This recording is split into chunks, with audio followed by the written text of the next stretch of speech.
sahabat RAP dimanapun Anda berada, jumpa lagi dengan channel informatif dan bermanfaat untuk masyarakat. Sahabat RAP, pada konten kita kali ini akan kita bahas tentang alur atau prosedur atau tahapan mengajukan gugatan cerai di pengadilan agama, baik itu oleh istri sebagai penggugat maupun suami sebagai pemohon cerai ikrar talak. Nah, menjawab pertanyaan para netizen, setelah saya lihat komentar-komentar di YouTube saya, ada beberapa komentar, bahkan banyak yang meminta agar dibuat konten tentang alur atau prosedur atau tahapan prosedur berperkara cerai gugat ataupun cerai talak di pengadilan agama. Nah, pada kesempatan ini saya akan penuhi permintaan atau pertanyaan dari netizen yang ada di kolom komentar YouTube saya. Nah, sahabat RAP, pada dasarnya baik istri maupun suami berhak atau bisa mengajukan gugatan cerai ke pengadilan agama. Nah, pada kesempatan ini saya akan membahas tentang gugatan cerai oleh istri kepada pengadilan agama dan juga permohonan cerai talak oleh suami. Kita bahas dulu tentang prosedur berperkara dalam cerai gugat atau gugatan yang diajukan oleh istri. Nah, prosedur yang pertama adalah penggugat atau seorang istri mengajukan gugatan secara tertulis atau lisan ke pengadilan agama. Namun pada zaman sekarang ini sudah tidak zamannya lagi atau sudah tidak musim lagi apabila gugatan diajukan secara lisan. Jadi pada zaman sekarang ini, zamannya komputer, zamannya internet, zaman litigasi, sidang pun bisa lewat internet, bisa secara daring gitu kan. Jadi gugatan itu zaman sekarang ini lebih banyak diajukan secara tertulis atau diketik lewat komputer. Nah, kemudian yang prosedur yang kedua adalah dalam surat gugatan berisi identitas penggugat meliputi nama, umur, pekerjaan, dan tempat tinggal penggugat. Kemudian posita yaitu fakta kejadian dan fakta hukum, dan petitum yaitu hal-hal yang dituntut oleh istri atau penggugat berdasarkan posita. Nah, pada prosedur ini Anda atau sebagai istri yang akan mengajukan gugatan, Anda tidak perlu bingung walaupun tidak didampingi oleh pengacara. Anda cukup datang ke pengadilan agama membawa buku nikah dan KTP. Buku nikah adalah bukti bahwa Anda adalah suami istri. Kemudian KTP adalah bukti bahwa Anda penduduk daerah tersebut yang mewilayahi pengadilan agama tersebut adalah pengadilan yang memang mewilayahi hukum tempat tinggal Anda. Nah, jadi Anda nanti akan diarahkan oleh petugas digiring ke pos bakum. Pos bakum itu pos bantuan hukum. Nah, pos bakum inilah nantinya akan menginterview Anda, memandu, kemudian membuatkan gugatan. Jadi Anda tidak harus khawatir gugatannya bagaimana cara membuatnya, karena akan dibuatnya oleh pos bakum. Nah, kemudian yang ketiga, apabila gugatan cerai Anda disertai dengan gugatan penguasaan anak, nafkah anak, hadonah, nafkah istri, dan harta bersama dapat diajukan bersama-sama dengan gugatan perceraian. Kemudian prosedur yang keempat adalah membayar panjar biaya perkara melalui bank, dan bagi yang tidak mampu, miskin, dapat berperkara secara prodeo atau cuma-cuma. Kemudian prosedur yang kelima adalah setelah perkaranya didaftarkan atau gugatan didaftarkan di pengadilan agama, kemudian penggugat dan tergugat dipanggil untuk menghadiri sidang sekurang-kurangnya 3 hari kerja sebelum sidang dilaksanakan. Panggilan disampaikan oleh jurusita. Panggilan itu tidak akan dikirimkan melalui pos, tetapi akan dipanggil oleh petugas dari pengadilan agama yaitu jurusita dan disampaikan ke alamat penggugat dan tergugat. Namun jika saat dipanggil penggugat atau tergugat tidak berada di tempat sedang keluar, panggilan disampaikan melalui lurah atau kepala desa. Khusus apabila tergugat goib, panggilan kepada tergugat dilakukan melalui pengumuman di Radio Republik Indonesia. Antara pengumuman pertama dengan pengumuman kedua berjarak 1 bulan. Nah, dan antara pengumuman kedua dengan hari sidang dengan jarak sekurang-kurangnya 3 bulan.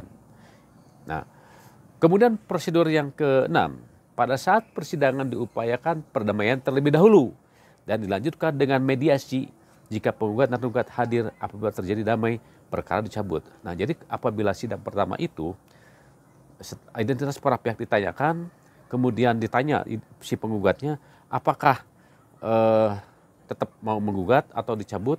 Kalau memang kekeh ingin menggugat, si suaminya atau si istrinya ditanya bagaimana, keberatan atau tidak. Kalau memang timbul keberatan dari pasangannya yang digugat itu, hakim akan memerintahkan kepada kedua pihak untuk dilakukan mediasi melalui mediator di pengadilan agama yang telah disediakan. Jadi mediatornya itu dari pengadilan agama.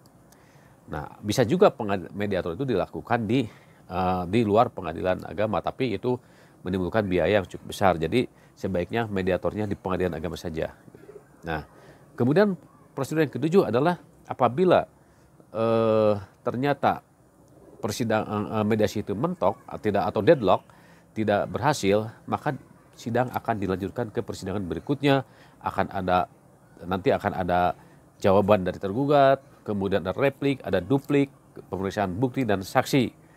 Nah, kemudian apabila sidang sudah selesai, akan dilanjutkan dengan putusan pengadilan dari agama. Nah, prosedur yang ketujuh ini adalah putusan pengadilan agama. Ada kalanya dikabulkan apabila gugatan terbukti, namun ditolak jika tidak terbukti, dan tidak dapat diterima kalau gugatan kabur atau obscurable. Kemudian begitu putusan dijatuhkan, penggugat dapat langsung mengambil sisa panjar biaya perkara jika masih ada. Jadi kalau misalkan sudah diketok palu oleh pengadilan, kalau memang nanti ada sisa biaya panjar, penggugat bisa meminta sisa panjar tersebut. Nah, kemudian prosedur yang ke-8 adalah setelah putusan dijatuhkan dan berkekuatan hukum, penggugat dan tergugat dapat mengambil akta cerai secara langsung atau melalui kuasa hukumnya dengan syarat ada surat kuasanya khusus untuk pengambilan akta cerai tersebut. Nah, itu tadi tentang cerai gugat diajukan oleh istri. Sekarang bagaimana dengan cerai talak yang diajukan oleh suami? Nah, prosedur berperkara cerai talak pertama sama. Si suami atau laki-laki datang ke pengadilan mengajukan pemohon yang ditujukan kepada ketua pengadilan agama. Boleh dilakukan dengan tertulis maupun dengan lisan. Tapi seperti yang saya katakan tadi, zaman sekarang ini sudah tidak zamannya lagi kalau gugatan itu dilakukan secara lisan. Sekarang ini lebih banyak tertulis dan itu ditik lewat komputer gitu kan, atau lewat mesin tik juga sudah jarang sekarang. Jadi itu sekarang harus tertulis ya. Nah, kemudian surat permohonan pemohon berisi identitas pemohon dan sebagainya. Ya, itu adalah permohonan cerai talak. Permohonan cerai talak ini kalau Anda memang tidak bisa membuatnya, nanti Anda juga akan digiring oleh petugas, dipandu untuk diarahkan ke Posbakum. Posbakum ini nantilah yang akan menginterview Anda, mewawancara, kemudian yang akan menuangkan permohonan cerai talak. Jadi permohonan cerai talaknya akan dibuatkan oleh Posbakum. Nah, kemudian prosedur yang ketiga adalah apabila permohonan penguasaan anak donah, nafkah anak dan pembagian harta bersama dapat Anda sebagai suami ingin juga mengajukan itu, bisa diajukan secara bersama-sama dengan permohonan perceraian. Kemudian yang prosedur yang keempat adalah membayar panjar biaya perkara melalui bank yang besarnya sesuai dengan taksiran meja 1 atau meja pendaftaran. Kemudian seperti yang tersebut dalam SKUM, jika tidak mampu, apabila si pemohon ini atau suami ini tidak mampu membayar biaya perkara, Anda bisa mengajukan gugatan permohonan cerai talak itu dengan melampirkan surat keterangan tidak mampu agar Anda dibebaskan dari biaya perkara atau lebih dikenal dengan perkara pro reo atau pro bono. Kemudian prosedur yang kelima adalah setelah perkara didaftarkan di pengadilan agama, kemudian pemohon atau suami tinggal menunggu pengadilan sidang atau mungkin menunggu panggilan sidang. Panggilan dilakukan oleh jurusita ke alamat pemohon dan termohon sekurang-kurangnya 3 hari kerja sebelum sidang. Jika pemohon atau termohon tidak berada di tempat, panggilan disampaikan oleh lurah kepala desa setempat. Sama halnya seperti apabila gugatan dilakukan oleh istri. Jadi kalau seandainya si suami atau si istri tidak ada di tempat, itu surat panggilan akan dititipkan di kelurahan di tempat Anda tinggal. Jadi nanti akan dikirim ke kelurahan. Nah, apabila gugatan ini, permohonan cerai ini secara tidak diketahui lagi alamatnya atau goib, ini panggilan juga akan diumumkan di Radio Republik Indonesia. Nah, sama seperti halnya prosedur gugatan cerai yang diajukan oleh istri. Kemudian prosedur berikutnya dalam pemeriksaan perkara dilakukan upaya perdamaian dan mediasi jika kedua belah pihak hadir. Jadi sama saja prosedurnya antara gugatan cerai diajukan oleh suami dan juga oleh istri. Sama-sama prosedur itu hampir sama. Nah, kemudian setelah diadakan perdamaian namun tidak berhasil atau mediasi, kemudian sidang akan dilanjutkan dengan adanya jawaban dari termohon, kemudian replik dari pemohon, duplik dari termohon, kemudian adanya pembuktian, bukti tertulis maupun bukti saksi. Kemudian hakim akan memutus perkara. Nah, setelah pemeriksaan perkara selesai, putusan dijatuhkan mungkin dalam putusan itu bisa dikabulkan ataupun ditolak atau tidak dapat diterima. Nah, apabila dikabulkan, apabila putusan izin ikrah talak dijatuhkan dan sudah berkekuatan hukum yang tetap, Pengadilan Agama menetapkan majelis hakim yang akan melanjutkan sidang pengucapan ikrah talak. Dan ketua majelis hakim memerintahkan kepada jurusita untuk memanggil pemohon dan termohon agar hadir pada persidangan pengucapan ikrah talak tersebut. Panggilan dilakukan 3 hari kerja sebelum sidang dilaksanakan. Apabila pemohon tidak hadir pada persidangan ikrah talak tersebut dan tidak melapor ke Pengadilan Agama sampai 6 bulan, maka ikrah talaknya menjadi gugur kekuatan hukum. Putusan izin ikrah talak tersebut menjadi gugur dan pemohon dan termohon tetap sebagai suami istri. Itu kalau seandainya si pemohon tidak melakukan ikrah talak. Nah, walaupun itu sudah diputus cerai, tapi pemohon tidak mengajukan ikrah talak, suami tidak mengajukan ikrah talak, maka tetap dianggap sebagai suami istri yang sah. Nah, kemudian dalam prosedur berikutnya, prosedur ke-9, apabila pemohon hadir dan mengucapkan ikrah talak di sidang pengadilan itu, maka pada hari itu juga akta cerainya dapat diambil dan sisa panjarnya biaya perkara jika ada dapat pula langsung mengambilnya dengan kasir. Nah, apabila ternyata pada saat ikrah talak si pemohon ini atau suami ini hadir, kemudian dia mengucapkan ikrah talak, maka sejak saat itu putus perceraian, putus perkawinannya, putus karena perceraian. Nah, tentunya apabila ternyata di dalam putusan permohonan cerai talak ini, perceraian talak ini ternyata oleh majelis hakim dihukum si pemohon atau suami ini untuk membayar nafkah idah, mut'ah, dan madiah, maka si suami ini harus terlebih dahulu melaksanakan kewajiban itu.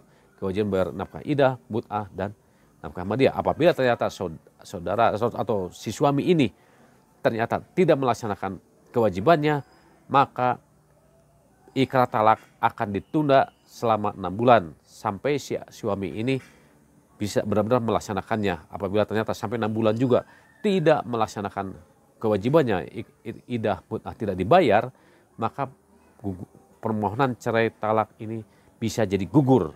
Nah, oleh sebab itu suami harus berkewajiban membayar sesuai dengan keputusan pengadilan. Nah, demikianlah prosedur permohonan cerai gugat, baik itu diajukan oleh istri maupun cerai talak yang diajukan oleh suami. Pada prinsipnya hampir sama, akan tetapi perbedaannya adalah apabila sudah diketok palu, diputus, maka ada satu lagi sidang untuk permohonan cerai talak, yaitu ikrah talak. Apabila oleh si istri tidak perlu ada ikrah talak. Nah, lantas ada pertanyaan, apakah diperlukan tanda tangan atau tidak apabila sudah diketok palu? Maka saya kasih tahu, saya informasikan pada Anda bahwa dalam perkara perceraian talak ataupun cerai gugat, tanda tangan suami tidak diperlukan. Jadi kalaupun tidak ada tanda tangan, tetap akta cerai akan keluar. Ya, demikian konten kita kali ini. Semoga konten ini bermanfaat untuk Anda khususnya dan masyarakat pada umumnya. Semoga konten ini tetap bisa berkembang bagi masyarakat, bermanfaat, dan tentunya dapat tercerahkan dengan adanya konten ini. Nah, sampai jumpa di konten berikutnya. Wassalamualaikum warahmatullahi wabarakatuh.